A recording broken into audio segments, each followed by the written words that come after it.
14 फरवरी को उत्तराखंड विधानसभा चुनाव के लिए वोटिंग है। आम आदमी पार्टी भी इस बार दमखम के साथ मैदान में है। सूबे में आम आदमी पार्टी की तैयारियां कैसी है, इसके लिए हमारे साथ काशीपुर विधानसभा क्षेत्र से आम आदमी पार्टी के प्रत्याशी दीपक बाली इस वक्त मेरे साथ जुड़ रहे हैं। दीपक बाली से जानेंगे चुनावी मुद्दों के साथ मैदान में वो कैसे उतर रहे हैं और काशीपुर में उनको किस तरीके का समर्थन मिल रहा है। सबसे पहले बहुत बहुत स्वागत है आपका दीपक जी, वेलकम। पहला सवाल यही है कि दीपक बाली पर काशीपुर के लोग क्यों ट्रस्ट करें, आम आदमी पार्टी पर उत्तराखंड के लोग क्यों अपना विश्वास जताएं? देखिए, आम आदमी पार्टी को लेकर जो दिल्ली मॉडल है उसको लेकर लोगों में बहुत अवेयरनेस है और उसके बाद हमारे संयोजक अरविंद केजरीवाल जी ने उत्तराखंड के हर दौरे में जो उत्तराखंड की जनता के लिए एक एक गारंटी दी है उसको लेकर आम आदमी पार्टी के कार्यकर्ता पूरे प्रदेश में हर विधानसभा में गए हैं और लोगों को उन गारंटियों के बारे में पिछले काफी समय से हम लोग डोर टू डोर जाकर बता रहे थे। उसी के ये परिणाम है कि आज लगभग हर विधानसभा में, काशीपुर समेत हर विधानसभा में जन समर्थन भरपूर मिल रहा है। और जहां तक रही भरोसे की बात, तो आज हिंदुस्तान की राजनीति में अरविंद केजरीवाल जी एक ऐसा नाम हो चुका है भरोसे के लिए कि वो ही कहते हैं जो वो कर सकते हैं। इसको लेकर जन समर्थन लगातार हमारे साथ। दीपक जी, आप जिस क्षेत्र से आम आदमी पार्टी को रिप्रेजेंट कर रहे हैं, काशीपुर के लिए में सबसे बड़ी समस्या आपको क्या लगती है? काशीपुर में किस तरीके से, अगर आपको काशीपुर की जनता आप पर भरोसा करती है, आपको अपना रिप्रेजेंटेटिव बनाती है, तो काशीपुर को ले जाने के लिए आपके पास क्या प्लान है? देखिए, काशीपुर के अंदर हमारा एक विजन है जिसको जल्द ही मैं घोषणा पत्र के रूप में, काशीपुर के घोषणा पत्र के रूप में मैं जनता के सामने लाऊंगा। समस्या एक नहीं है। आपने ये पूछा है सबसे बड़ी समस्या। सर, समस्या बड़ी और छोटी नहीं होती मेरी नजर में।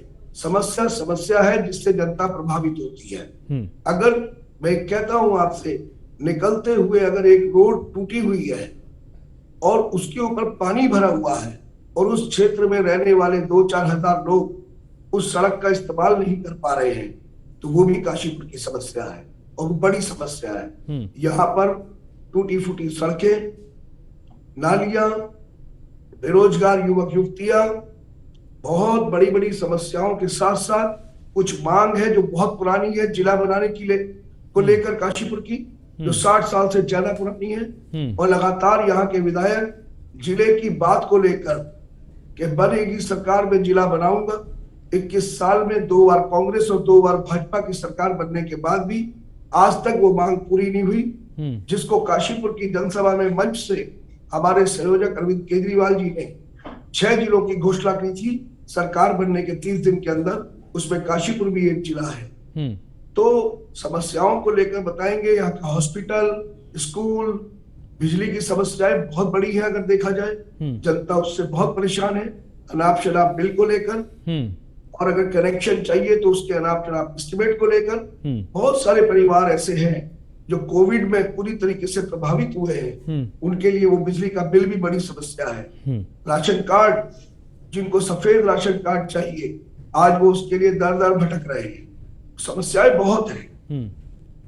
चलिए, अब आप लोगों के बीच जा रहे हैं, किस तरीके से लोगों का समर्थन आपको मिल रहा है दीपक जी? देखिए, मैं डोर टू डोर काफी टाइम से जा रहा हूँ। पहले तो मैं अपनी गारंटियों को लेकर गया, उसके बाद लोगों के बीच में हमने जाकर जो अपनी बातें कही हैं, तो मुझे भरोसा कायम हुआ है कि मैं काशीपुर विधानसभा में बहुत अच्छे तरीके से काम कर सकता हूं। तो लोगों का प्यार, जन समर्थन, आप अगर यहाँ पर रिपोर्टर भी घूमते होंगे वो भी देखेंगे।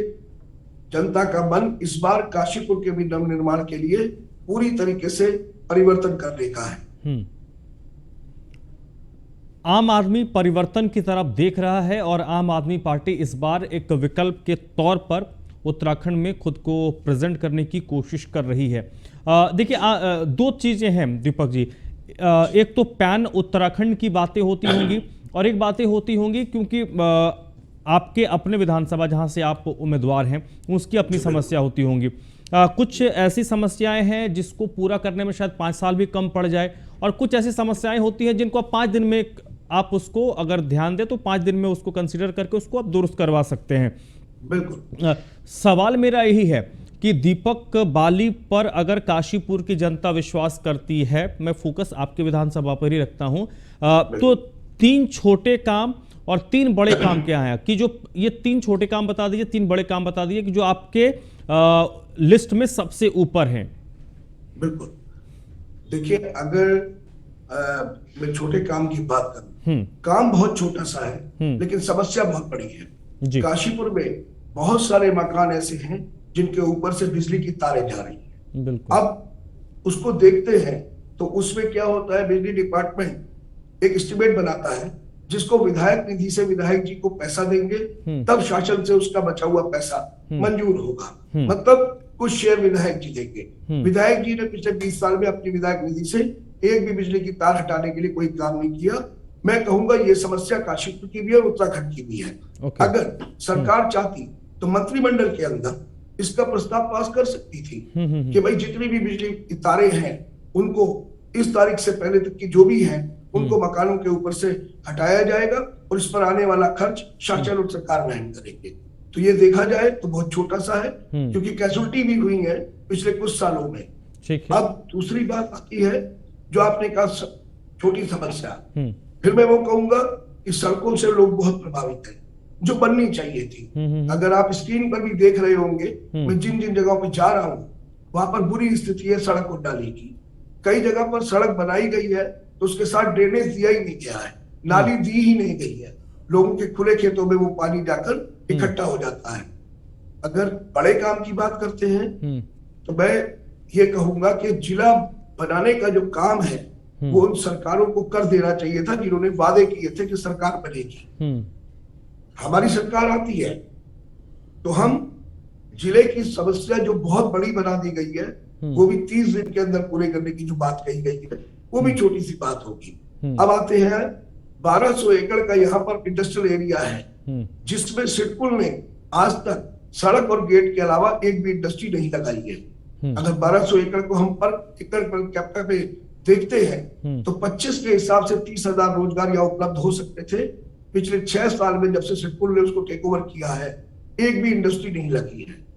तो अब बड़े और छोटे की बात नहीं करता हूं मैं। अगर हम सरकारी गवर्नमेंट हॉस्पिटल की बात करते हैं, कोविड काल में इसी सरकार से परमिशन लाकर मैंने उस हॉस्पिटल को 2 महीने तक कोविड हॉस्पिटल के रूप में चलाया, जिसका खर्चा वहन किया।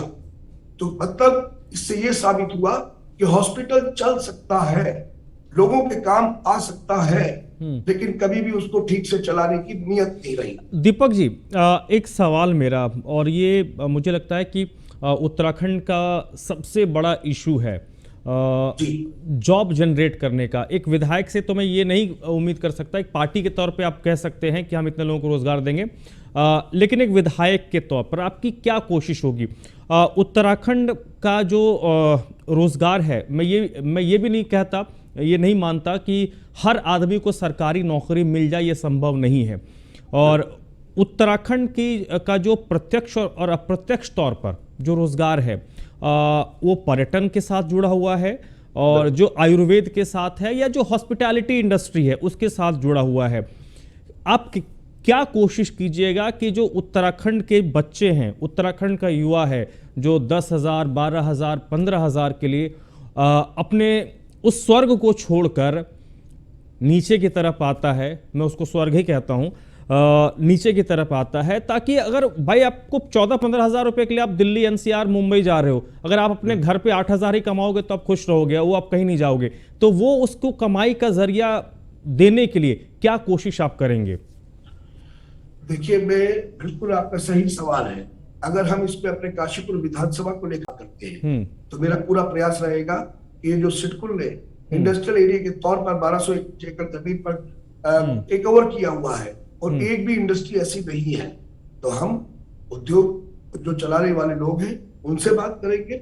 अगर सरकार कोई सी भी हो, अगर उसकी पॉलिसी में कमी है तो एक विधायक के तौर पर उस पॉलिसी को बदलवाया जाएगा, जो फ्रेंडली पॉलिसी हो, कि कहीं ना कहीं अगर इंडस्ट्री लगती है तो रोजगार के अवसर जनता को मुहैया होते हैं। और जहां तक पहाड़ की बात है, मैं आपसे कहूंगा कि अगर शिक्षा व्यवस्था और स्वास्थ्य व्यवस्था को बेहतर कर दिया जाए, जो नहीं हुई है, तो वहीं से पलायन और रोजगार के अवसर दोनों निकलेंगे। पलायन भी रुकेगा और रोजगार के अवसर भी निकलेंगे। क्योंकि अगर कोई भी कहना चाहिए क्षेत्र रोजगार के डायरेक्ट अवसर उपलब्ध कराता है, तो इनडायरेक्ट अवसर भी बहुत सारे उपलब्ध होते हैं। हमारे बच्चे पढ़ लिख कर पहाड़ से पलायन करने की स्थिति में नहीं होंगे। और इसको लेकर आम आदमी पार्टी की तरफ से भी दीपक जी कई सारे दावे किए गए हैं और मुझे लगता है कि आप भी उन दावों को ही आगे बढ़ाएंगे। बहुत बहुत शुक्रिया, आपने अपना विचार रखा, अपनी बातें लोगों तक पहुंचाने की कोशिश की है। और इस बार आम आदमी पार्टी उत्तराखंड में इस बात को लेकर जा रही है कि उत्तराखंड के लोगों ने भारतीय जनता पार्टी और कांग्रेस को मौके दिए हैं, विकल्प लोगों के पास नहीं था। इस बार आम आदमी पार्टी एक विकल्प के तौर पर है और काशीपुर से उस विकल्प के तौर पर दीपक बाली आम आदमी पार्टी के प्रत्याशी हैं, जिनको भरोसा है कि आम लोगों का समर्थन उनको मिल रहा है। बहुत बहुत शुक्रिया दीपक बाली जी। तो फिलहाल इस बुलेटिन में बस इतना ही।